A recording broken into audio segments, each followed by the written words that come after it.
श्री स्वामी समर्थ. स्वामीच्या कृपेने तुम्हा सर्वांना सुआरोग्य लाभो ही स्वामीचरणी प्रार्थना होती. आज खूप अशा महत्त्वपूर्ण विषयासोबत तुमच्या समोर आलेली आहे मी.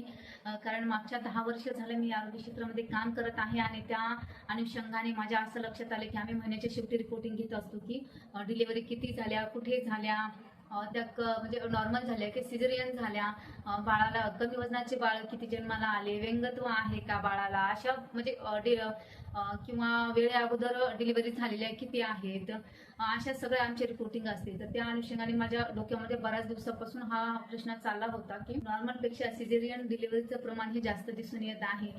नॉर्मल डिलिव्हरी का होते व सेक्शन डिलिव्हरी का होते याचा उलगडा आपण करणार आहोत.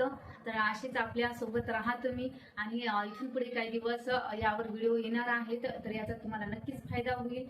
आणि हो, माझी एक विनंती आहे की तुम्ही आपल्या चॅनलला सबस्क्राईब करू नका, लाईक करू नका, कमेंट करू नका, पण जी कोणी तुमच्या ओळखीची प्रेग्नेंट महिला असेल, तुमच्या ओळखीमध्ये एक तरी महिला असेल की ती प्रेग्नेंट आहे, तिच्यापर्यंत हा व्हिडिओ नक्की पोहोचवा, नक्की शेअर करा आपला व्हिडिओ, जेणेकरून ती आतापासून तिच्या मनाची तयारी करेल की नॉर्मल डिलिव्हरी होण्यासाठीच.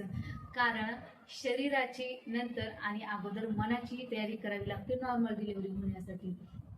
तर असेच हेल्पफुल व्हिडिओ आपण घेऊन येणार आहोत नॉर्मल डिलिव्हरी करण्यासाठी. तर सिझेरियनचं प्रमाण का वाढले आणि नॉर्मल डिलिव्हरीचं प्रमाण का कमी झाले याचे सुद्धा आपण कारणे बघणार आहोत.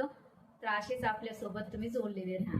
हा व्हिडिओ जे कोणी बघत आहेत महिला, तर त्यांनी विचार करा की आपल्या वयाच्या ज्या महिला आहेत त्यांच्या तुम्ही तुमच्या कॉलनीमधील किंवा जवळपासच्या ओळखीच्या 10 महिलांना विचारा की तुमची डिलिव्हरी कशी झाली. तर त्यांचं काय उत्तर येते ते बघा. आणि तुमच्या आई किंवा सासूबाईच्या वयाच्या ज्या महिला आहेत त्यांना विचारा की तुमची डिलिव्हरी कशी झालेली आहे.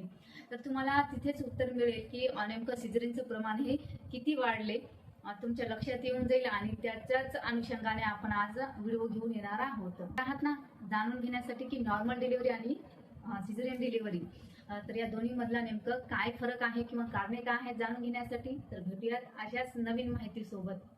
तोपर्यंत श्री स्वामी समर्थ.